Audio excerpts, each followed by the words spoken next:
Hello everyone, আসসালামু আলাইকুম। কেমন আছেন আপনারা সবাই? আশা করছি অনেক বেশি ভালো আছেন। আবারও আপনাদের সাথে আরেকটি ভিডিও শেয়ার করছি, আশা করছি খুবই ভালো লাগবে। যদি ভালো লাগে সম্পূর্ণ ভিডিও দেখার অনুরোধ রইল।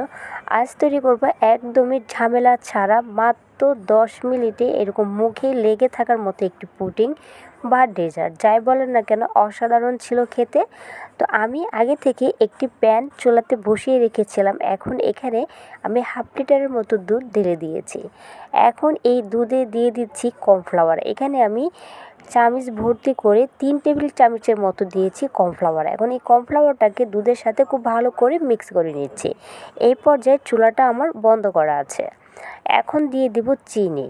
চিনিটা যে যেরকম মিষ্টি খান ওরকম দিতে পারেন। আমি একটু মিষ্টি এখানে কমই দিয়েছি। এখানে আমি হাফ কাপের মতো চিনি দিয়েছি। এখন চুলাটাকে অন করে অনবরত নেড়ে চেড়ে এটাকে রান্না করে নেব 5 মিনিটের মতো। তাহলে কিন্তু এরকম মুখে লেগে থাকার মতো পুডিংটি আমাদের একদম তৈরি হয়ে যাবে। তো দেখতেই পাচ্ছেন এক পর্যায়ে কিন্তু নাড়তে নাড়তে দেখবেন এইরকম ঘন হয়ে গিয়েছে। এইটা আমি আর বেশিক্ষণ রান্না করব না, আর 1 মিনিটের মতো এভাবে নেড়ে চেড়ে আমি চুলা থেকে এটাকে নামিয়ে নেব। তো দেখেই বোঝা যাচ্ছে এটা কতটা ঘন হয়েছে। এরকম ঘনত্বটা রেখেই কিন্তু এই পুডিংটি তৈরি করতে হবে। এর জন্য কিন্তু কর্নফ্লাওয়ারের পরিমাণটা একটু বাড়িয়ে দিতে হবে।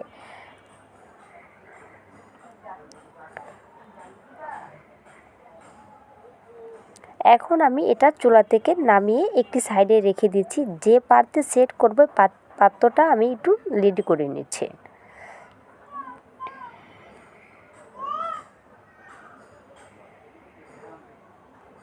তো এইখানে আমি একটি প্লাস্টিকের বাটি নিয়েছি। আপনাদের হাতের কাছে যেরকম বাটি আছে এরকমই নিয়ে নেবেন। ডেজার্ট বলেন বা পুডিং বলেন, এরকম প্লাস্টিকের বাটিতে যখন সেট করবেন খুব সহজভাবে এটা মুলট হয়ে যায়। আমি কিন্তু আগে থেকে একটু তেল ব্রাশ করে রেখেছিলাম। এখন এই সম্পূর্ণ মিশ্রণ ঢেলে দিচ্ছি এই প্লাস্টিকের বাটিতে।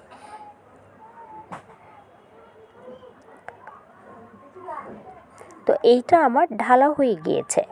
এখন বাটিটাকে এইভাবে একটু ধরে একটু ট্যাপ করে দিচ্ছি যেন উপরটা খুব সুন্দরভাবে সমান হয়ে যায়। এখন আমি 1 ঘন্টার জন্য এটা নর্মালে রেখে দিচ্ছি। তো ফিরে এসেছি 1 ঘন্টা পর। মাশাআল্লাহ, খুব সুন্দরভাবে কিন্তু আমার এটা সেট হয়ে গিয়েছে। আপনারা যদি বাহিরেও ছেড়ে দেন তাহলেও কিন্তু এটা সেট হয়ে যাবে। তো আমি 1 ঘন্টা রাখিনি, 1 ঘন্টার কিছুটা কম ছিল, তার ভিতরে কিন্তু এটা খুব সুন্দরভাবে সেট হয়ে গিয়েছে। আমি এখন একটি প্লেটে এটাকে মোল্ড আউট করে দেখাচ্ছি। দেখেন এটা কতটা সুন্দর ছিল, একদমই সফট ছিল। মানে আমার এটার ঘনত্বটা একদম ঠিকঠাক ছিল। জেলিটা খুব সুন্দর হয়েছে এটার মিশ্রণটা। মানে পুডিংয়ের যে আমরা যে কর্নফ্লাওয়ার দিয়ে যে জেলিটা তৈরি করেছি, মানে পুডিংটা খুবই সুন্দর হয়েছিল। এখন একটু সৌন্দর্যের জন্য আমি উপর থেকে এইভাবে একটু গুঁড়ো দুধ ছিটিয়ে দিচ্ছি। এটা পুরোটাই অপশনাল, চাইলে কিন্তু বাদ দিতে পারেন, কিন্তু দিলে দেখতে অনেক বেশি ভালো লাগে, খেতেও কিন্তু অনেকটাই ভালো লাগে। এখন আমি একটু কেটে আপনাদেরকে দেখাচ্ছি এটা কীরকম হয়েছিল। যদি আমার এই পুডিংয়ের ভিডিওটা দেখার পরে কারো কাছে ভালো লাগে প্লিজ চ্যানেলটাকে সাবস্ক্রাইব করে দেবেন। পাশে থাকার বেল বাটনটা ক্লিক করবেন পরবর্তী নোটিফিকেশন সবার আগে পাওয়ার জন্য। তো এই তো আমি একটু কেটে দেখাচ্ছি এটা কীরকম হয়েছিল।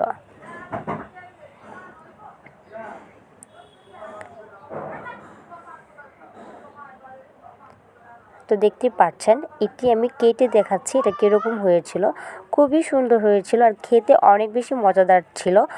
যদি আপনারা একদিন বাসায় কেউ ট্রাই করেন তাহলে অবশ্যই আমাকে কমেন্ট করে জানাবেন যে কীরকম হয়েছিল। এক কথায় অসাধারণ ছিল, মুখে দিতেই মিলিয়ে যাচ্ছে। অনেক বেশি গরম পড়লে কিন্তু এই পুডিংটা আপনারা বাসায় তৈরি করতে পারেন। ঠান্ডা ঠান্ডা খেতে কিন্তু অনেক বেশি ভালো লাগে আর সময়ও কিন্তু অনেক কম লাগে। আজকের ভিডিওটি এই পর্যন্তই। আল্লাহ হাফিজ।